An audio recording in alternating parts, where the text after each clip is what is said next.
এর আগের পর্বে কাকভূষুণ্ডিকে শ্রীরাম যে ধর্মকথা শুনিয়েছিলেন সেই কথা শ্রী গরুড়কে বলছেন। কাকভূষুণ্ডী গরুড়কে বলছেন যে সকলের উপর শ্রীরামের দয়া সমান, তবুও এদের মধ্যে যে মদ মায়া ত্যাগ করে কায় মনোবাক্যে শ্রীরামের ভজনা করে সে শ্রীরামের প্রিয় হয়ে থাকে। এরপর বিশ্ব চরাচর আমারই সৃষ্ট, তাই তার উপর আমার দয়ার পার্থক্য থাকে না। কিন্তু তার মধ্যে মদ ও মায়া ত্যাগ করে কেউ যদি কায়মনোবাক্যে আমার ভজনা করে, সে নারী পুরুষ নপুংসক যাই হোক অথবা বিশ্ব চরাচরের যে কোনো জীব হোক, ছল চাতুরি ছেড়ে সে যদি সর্বতোভাবে আমার ভজনা করে, সেই আমার পরম প্রিয় হয়ে থাকে। হে পক্ষী, আমি সর্বান্তকরণে বলছি, পবিত্র অর্থাৎ অনন্য ও নিষ্কাম সেবক আমার প্রাণসম প্রিয় হয়ে থাকে। এই বিচার মনে রেখে অন্য কারো আশা বা ভরসা না করে আমার ভজনাতেই নিত্যযুক্ত থেকো। সতত আমার স্মরণ মননে নিত্যযুক্ত থেকো। কাল তোমাকে স্পর্শ করতে সমর্থ হবে না।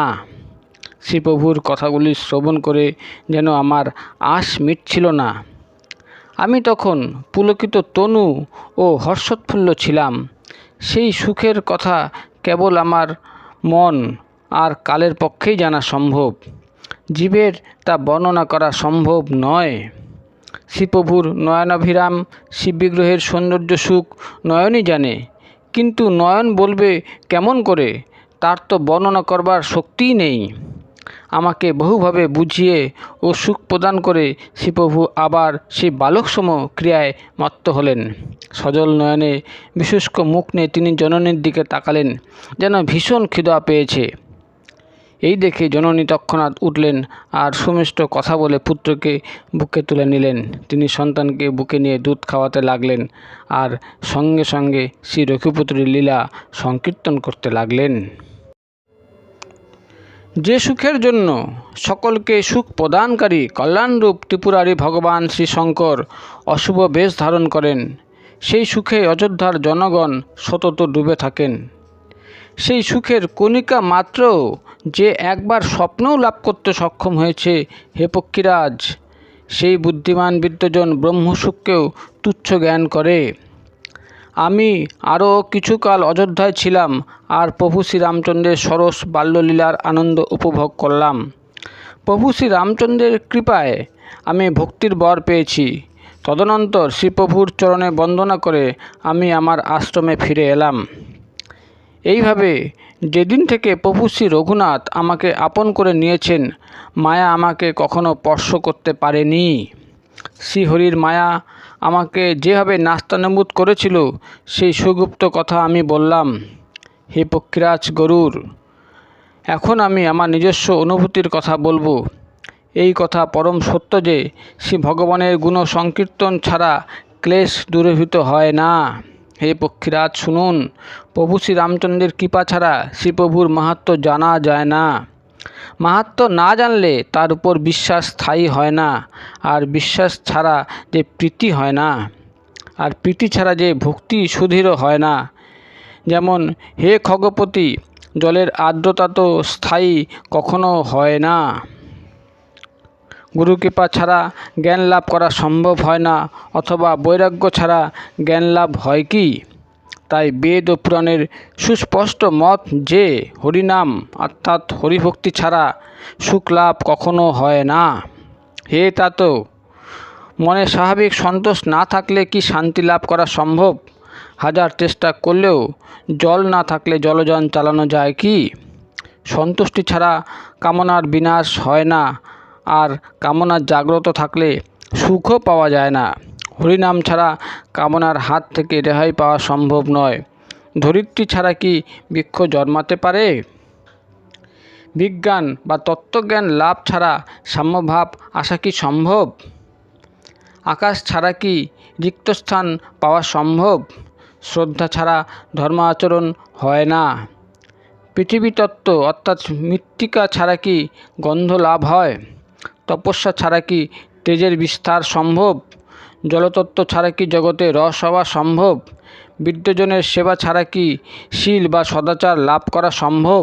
হে গোসাই, যেমন তেজ অর্থাৎ অগ্নিতত্ত্ব ছাড়া রূপ লাভ হয় না, আত্মানন্দ লাভ ছাড়া কি মনের স্থৈর্য লাভ সম্ভব? বায়ুতত্ত্ব ছাড়া কি স্পর্শ লাভ হয়? বিশ্বাস ছাড়া কি কোনো সিদ্ধি লাভ হয়? এইভাবে হরিনাম ছাড়া ভবভয় নাশ হয় না, বিশ্বাস ছাড়া ভক্তি লাভ হয় না, ভক্তি ছাড়া প্রভু শ্রীরামচন্দ্র দ্রবিত হন না, আর শ্রীরামচন্দ্রের কৃপা ছাড়া জীব স্বপ্নেও শান্তি লাভ করে না। হে ধৃতিমান, এই তত্ত্বে নিত্যযুক্ত থেকে সকল কূট তর্ক ও সন্দেহ বিসর্জন দিয়ে করুণাকর সুন্দর সুখদ শ্রী রঘুবীরের ভজনায় নিত্যযুক্ত হয়ে যান। হে পক্ষীরাজ, হে নাথ, আমি আমার বুদ্ধির সীমা পর্যন্ত শ্রীপ্রভুর প্রতাপ ও মহিমা সংকীর্তন করলাম। এতে কোনো কথা যুক্তির বহির্ভূত বলিনি, তা আপনি জানুন, কারণ সকলই যে আমার নিজের চোখে দেখা। শ্রী রঘুনাথের মহিমা, নাম, রূপ ও গুণের কথা সকলই অসীম ও অনন্ত, আর প্রভু শ্রী রঘুনাথ স্বয়ংও অনন্ত। মুনিগণ নিজ বুদ্ধির সীমা পর্যন্ত শ্রীহরির গুণ সংকীর্তন করে থাকেন। তার সীমা তো বেদ, শেষনাগ ও ভগবান শ্রী শঙ্করও খুঁজে পান না। হে শ্রী গরুর, আপনি থেকে শুরু করে মশক পর্যন্ত সকল ছোট বড় জীব আকাশে উড়ে থাকেন, কিন্তু আমাদের সীমা জানতে কেউ সক্ষম হন না। সেইভাবেই হে তাত শ্রী রঘুনাথের মহিমারও শেষ নেই। তার কুল পাওয়া কখনো সম্ভব হয় কি? প্রভু শ্রী রামচন্দ্র শতকোটি কামদেবের যুগপৎ সৌন্দর্যের থেকেও সুন্দর। তিনি অনন্ত কোটি দুর্গাসম শত্রুমর্দন, শতকোটি ইন্দ্র যুগপৎসম তার বিলাস, শতকোটি আকাশসম তার অনন্ত বিস্তৃতি, তার পরাক্রম যুগপৎ শতকোটি পবনসম, আর তিনি শতকোটি যুগপৎ সূর্যসম জ্যোতির্ময়। তিনি শতকোটি যুগপৎ চন্দ্রসম শীতল আর ভবভয় নাশন। শতকোটি যুগপৎ কালসম তিনি দুস্তর, দুর্গম ও দুরন্ত। শ্রী ভগবান শতকোটি যুগপৎ ধূমকেতুসম প্রবল পরাক্রম। শ্রীপ্রভু শতকোটি যুগপৎ পাতালসম সুগভীর। তিনি শতকোটি যুগপৎ যমরাজসম ভয়ানক, যুগপৎ অনন্তকোটি তীর্থসম পবিত্রতা প্রদানকারী। তার নাম সম্পূর্ণ পাপ সকল বিনাশ করে থাকে।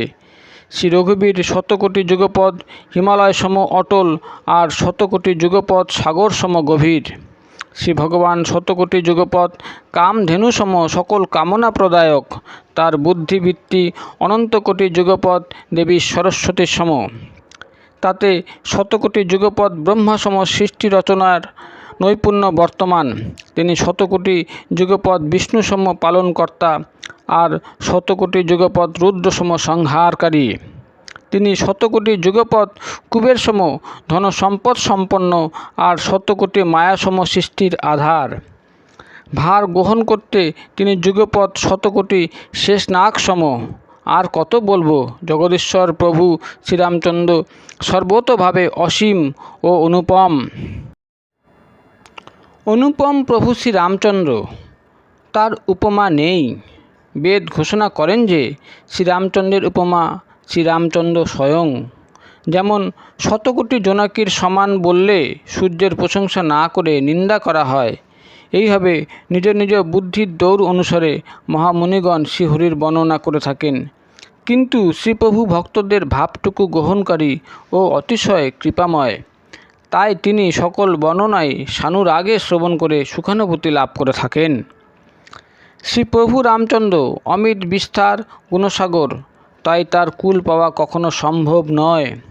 সাধু সন্তদের কাছে আমি যেমন শুনেছিলাম, আপনাকে তাই বললাম। সুখদায়ক করুণাকর শ্রী ভগবান স্বয়ং প্রেমাধীন, তাই মমত্ব, মদ ও অহংকার বিসর্জন দিয়ে সতত জানকী নামেরই গুণ সংকীর্তন করা উচিত।